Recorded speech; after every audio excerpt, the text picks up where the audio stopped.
Hello and welcome to this video, brought to you by Smart Exam Resources.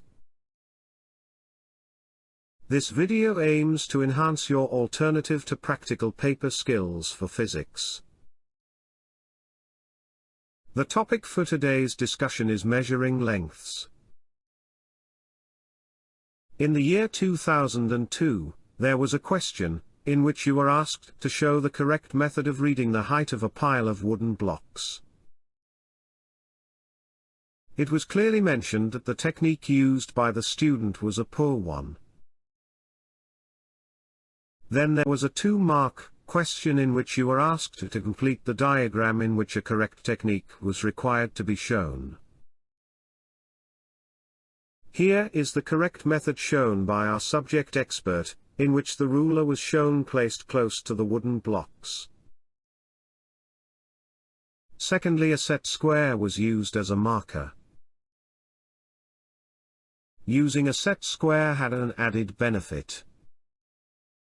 Since it was placed above the wooden block, it would be perfectly horizontal while pointing to the height reading on the scale. Also, here the zero of the scale has been placed where the pile of block begins. This is for the ease of taking readings.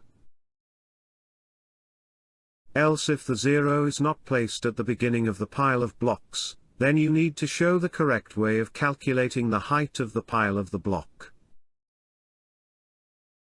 Finally, the eye level needs to be shown at the correct place. As an additional precaution, our expert has also stated that the line of sight should be perpendicular to the scale being measured. Here is the screenshot of the mark scheme. Though it says to show any 2 points, it is a good practice to show a detailed diagram. So, what makes this into an application question is the fact that you need to display your skill of arranging the apparatus correctly to take accurate reading of the height of the block.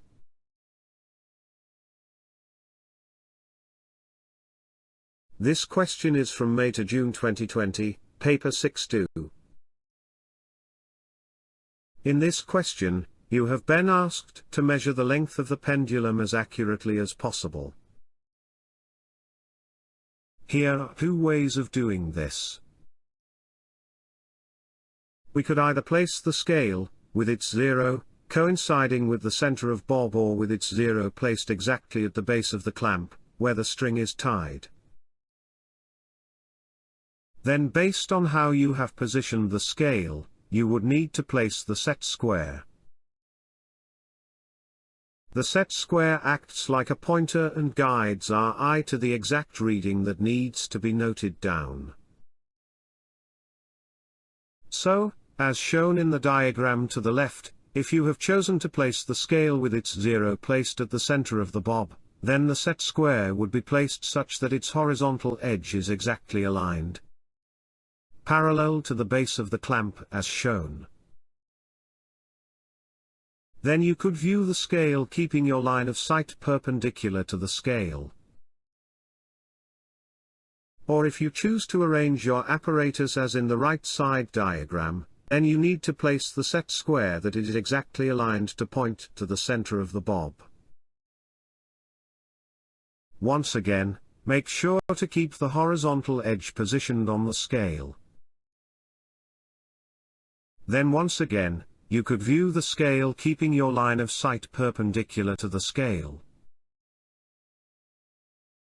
Now if you wish to keep your line of sight perpendicular to the scale, for either of the 2 arrangements, then you and the scale should be parallel to each other.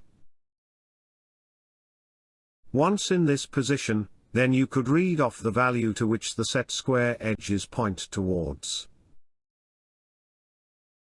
And to be more precise, your eye should be aligned with the red dotted line, while standing parallel to the scale. By now, I am sure that you all must have realized one thing, and that is, it does not really matter if the question is taken from a 2002 or from a 2020 paper. What matters is mastering the techniques. And as you solve more and more papers, you shall realize that there is a particular pattern followed by most of the questions. Solving a large number of questions is the only way to gain mastery over concepts and their application skills. So well, that's all in this video on measuring length. Do subscribe to our YouTube channel, Smart Exam Resources, to get regular updates. Also, for more amazing resources, join smartexamresources.com as a paid member. That way you can get access to tons of IGCSE resources for a large number of subjects. Thanks for watching.